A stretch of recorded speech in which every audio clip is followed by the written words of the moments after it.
इस ऑब्जेक्ट की, इस मॉडल की अगर जब हम पेपर पर ड्राइंग बनाएंगे विद स्केल प्रॉपर मेजरमेंट्स के साथ, जो भी नाप हमें दिए हुए हैं, उसमें जो 4 चीज़ें हैं जो हमें अपने पेपर पे दिखानी होती हैं, वो 4 चीज़ें पहले आप समझ लें, फिर उसके अकॉर्डिंग आपको मैं बताऊंगी हम पेपर बांट कैसे करते हैं, जो हमारा फर्स्ट स्टेप है।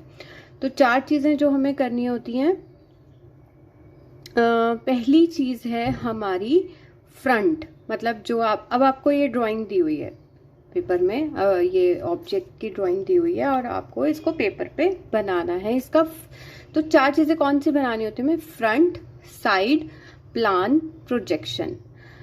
फ्रंट क्या होता है? जब जो चीज़ हमें सामने से नजर आ रही है। अब ये जब ऑब्जेक्ट मैंने आपको इस ऑब्जेक्ट का ही एक ये मॉडल ये दिखाया था लास्ट वीडियो में, तो अगर हम इसे देखें तो ये सामने से क्या नजर आ रहा है? सामने से फ्रंट।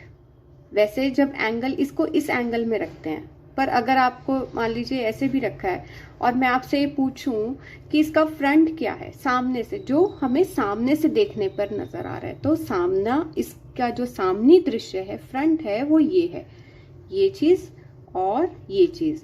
तो एक हमारे माइंड में एक पिक्चर बन जानी चाहिए कि एक नीचे एक रेक्टेंगल है और एक रेक्टेंगल यहाँ पर है, एक खड़ा रेक्टेंगल है, एक ये यहाँ पे एक रेक्टेंगल शेप में है। तो ये इमेज हमारे दिमाग में आ जानी चाहिए कि फ्रंट हमारा ऐसा ही दिखेगा, इससे कुछ अलग नहीं जाएगा।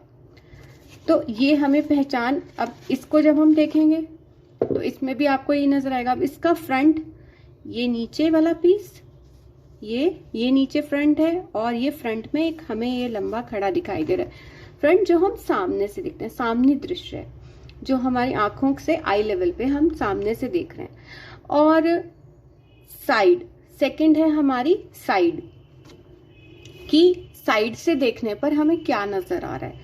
साइड से देखने पर यहाँ पर एक छोटा रेक्टेंगल नजर आ रहा है। अब पहले इसको देख के समझिए, यहाँ पर ये देखिए, ये नजर आ रहा है और उसके ऊपर एक ये बड़ा रेक्टेंगल, ये पर इसका और इसका देखो, इसकी जो चौड़ाई है और इसकी जो चौड़ाई है, इसमें फर्क है ना।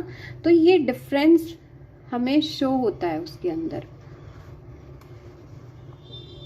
और इसके बाद हम चलते हैं, हमारा थर्ड थिंग है हमारा प्लान।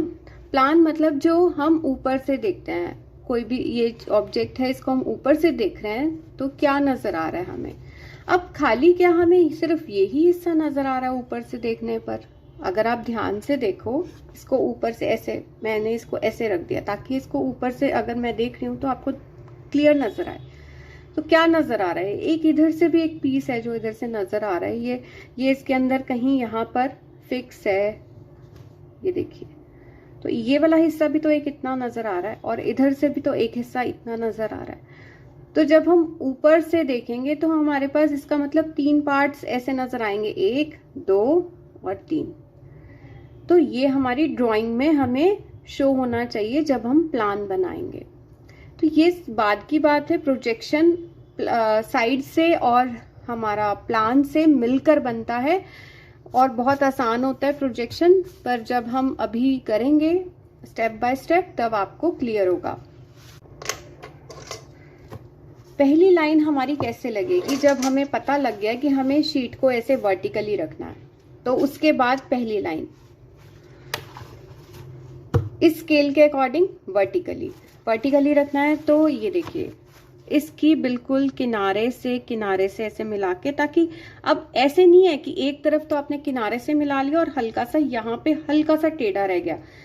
तो अगर ये लाइन टेढ़ी लगती है तो आपकी जो पेपर बांट आगे होगी वो भी टेढ़ी ही जाएगी, वो सीधी नहीं जाएगी। तो स्केल पहली लाइन में ही यहाँ पर जो आप रखेंगे बिल्कुल सीधा हो, ये ध्यान रखना है। ये हमारी फर्स्ट लाइन लग गई और यहीं पर मैं अब ऊपर यहाँ पे ही लिखूंगी। यहाँ मैं अपनी लिखूंगी लेंथ। सबसे पहले एल से हम इसको एल लिखते हैं, एल लेंथ 15 सेंटीमीटर जो हमें दी हुई है, ब्रेथ, उसके बाद ब्रेथ लिखते हैं, वो हमें दी हुई है 8 सेंटीमीटर, और हाइट हमें दी हुई है 20 सेंटीमीटर। सबसे पहले आपको यही लिखना है, क्योंकि ये आपको देखते सार जब भी आपके पास कोई ऑब्जेक्ट जिसकी आपको स्केल ड्राइंग बनाना है तो सबसे पहले आपको लेंथ, ब्रेथ और हाइट, ये तीनों चीजें अपने और उसके अकॉर्डिंग पेज कैसे रखना है, सबसे पहला पॉइंट ये होगा। सेकंड नंबर पे लेंथ, ब्रेथ और हाइट आपने लिख लेनी है, तो एग्जैक्ट नाप कर। आगे फिर आपको स्केल लिखना है। थर्ड पॉइंट पे आपको स्केल लिखना है। स्केल कार्ड कितने का आपको दिया हुआ है? 1:2। इसका हम यूज करते हैं, इसलिए ये बहुत इंपॉर्टेंट रोल प्ले करता है, क्योंकि जो मेजरमेंट्स इसमें हमें दिए होते हैं, जो नाप इसमें हमें दिए होते हैं, कई बार वो इतने ज्यादा होते हैं कि 75 सेंटीमीटर है, और आप अपनी शीट पर उसको कैसे दिखाओगे 75 सेंटीमीटर? यहाँ तो छोटे छोटे नाप हैं, पर अगर कोई बड़ा नाप है तो हम स्केल कार्ड के थ्रू, मतलब जितने का हमें स्केल दिया होता है उसके अनुसार हम इस लेंथ, ब्रेथ, हाइट को कम करके सेम वही अनुपात में अपने पेज पर, अपनी बुक पर शो कर सकते हैं। तो ये बहुत इंपॉर्टेंट रोल प्ले करता है, इसका ध्यान रखना है, ये पढ़ना है ये कितना दिया हुआ है। 1:2 दिया हुआ है, ये कई बार 1:3 दिया होता है, 1:5 दिया हो सकता है, या कुछ भी। तो अभी 1:2, हर बार ये 1:2 रहे ये जरूरी नहीं है, तो हर चीज का ध्यान रखना है। अगर आप एक एक पॉइंट पे ध्यान रखते चले जाएंगे तो आपको बिल्कुल भी दिक्कत नहीं आएगी स्केल ड्राइंग करने में। अब हमें यहाँ, मैं इसको आसान बनाती हूँ, मैं मेरे ढंग से आपको ये बता रही हूँ। सबके अपने अपने ढंग हो सकते हैं, किसी भी तरीके से करने के मेरे को जो आसान लगता है मैं आपको वो बता रही हूँ। तो सबसे पहले हमें स्केल दिया 1:2, तो हम यहाँ क्या करेंगे, यहीं पर इसको 2 से भाग दे देंगे, मतलब लेंथ को भी, ब्रेथ को भी, हाइट को भी। तो मैंने यहाँ 15/2 कर दिया, 8/2 कर दिया और 20/2 कर दिया। जितना हमें स्केल कार्ड ये दिया हुआ है कि स्केल, उतने से इसको भाग दे देनी है, किसको? लेंथ को भी, ब्रेथ को भी और हाइट को भी। तो जब मैंने इसको भाग दिया तो हमारे पास आया 7.5 सेंटीमीटर, 4 सेंटीमीटर और 10 सेंटीमीटर। अब हमें इसको यूज करना है। हमारा जो भी अब हम यहाँ पेपर बांट करेंगे, जो हमारा फर्स्ट स्टेप है, हम उसमें ये यूज करेंगे। इसको अब भूल जाएंगे क्योंकि हमने स्केल कार्ड को यूज कर लिया है यहाँ पर। अब सेकंड स्टेप, इसके बाद का हमारा क्या स्टेप होगा, हम करते हैं यहाँ पर लेंथ प्लस ब्रेथ। लेंथ मतलब लंबाई में भी चौड़ाई को जोड़ते हैं और हाइट में भी चौड़ाई को जोड़ते हैं। Height plus breadth, length plus breadth.